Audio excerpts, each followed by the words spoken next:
তো hello guys, welcome back to my channel. তোমাদের সবাইকে আমার চ্যানেলে তুলি হাউস ওয়াইফে স্বাগতম। তো বন্ধুরা কেমন আছো? আশা করি তোমরা সকলেই খুব ভালো আছো, আমিও ভালো আছি। তো বন্ধুরা তোমরা তো জানোই আমি কলকাতায় এসে গেছি, আমার জীবনের প্রথম। তাই আমি এখানে এসে শিয়ালদা স্টেশন থেকে বেরিয়ে সামনেই তোমার হচ্ছে হাওড়া ব্রিজের ওখানেই মানে এসেছি। তো ভাবলাম যে এই ব্রিজটা আমি ঘুরে দেখাই তোমাদেরকে। আর আমার প্রথম, আমার লাইফের ফার্স্ট অভিজ্ঞতা হাওড়া ব্রিজ দেখার। তো এখানেই ব্রিজটা, আর আমার মনে মনে ভাবছি যে যেটা আমি ছবিতে মোবাইলতে দেখতাম, তো সেটাই আমি আজ নিজের চোখে নিজের সামনে দাঁড়িয়ে উপভোগ করছি। তো আমি তো তোমাদেরকে বলেইছিলাম যে হাওড়া ব্রিজ দেখাবো ছোট্ট একটা ব্লগে। তো ব্লগটা আমি নিয়েই আসলাম, না নিয়ে এসে পারলাম না। ভাবলাম যে আমার গাইজ, আমার ফ্রেন্ডদের, ভিউয়ারদের দেখায় আমার চ্যানেলে। তো তোমরা দেখো। তো আমার দেওর, আমরা সবাই এই হাওড়া ব্রিজের নিচে এসে পড়েছি। আর ভিউটা না এতই সুন্দর, এতই সুন্দর। ভিউটা যত সুন্দর, এখানে ভিউর জায়গাগুলোই একদমই নোংরা। তোমরা এসে এখানে বেশিক্ষণ দাঁড়িয়ে থাকতে পারবে না, এতটাই নোংরা তোমরা কল্পনাও করতে পারবে না, এতটা খারাপ জায়গাটা।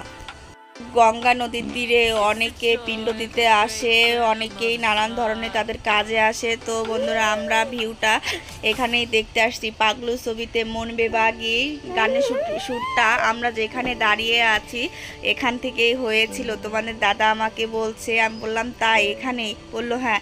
আর দেখো ভিউটা কতই সুন্দর, হাওড়া ব্রিজ।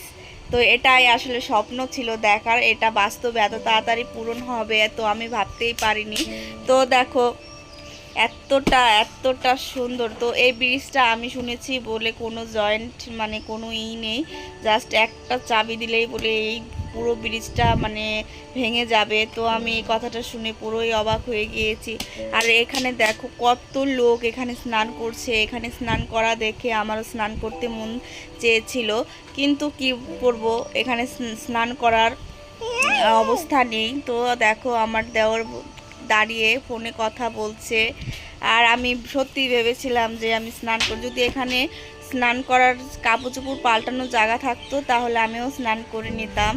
তো দেখো ব্রিজটা একদম ভিউটা অনেক অনেক অনেক সুন্দর। তো আমি দাঁড়িয়ে কয়েকটা ছবি তুলে নিয়েছি এখানে।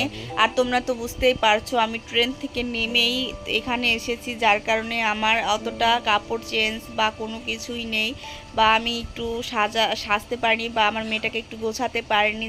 তো যেভাবে ছিলাম আমরা সেভাবেই আমরা এখানে এসে ভিডিও করছি। তোমাদের দাদাও দেখো এখানে এসে ভিডিও করছে। আর আমাদের দুজনের চ্যানেলে তোমরা এই ভিডিওটি পাবে।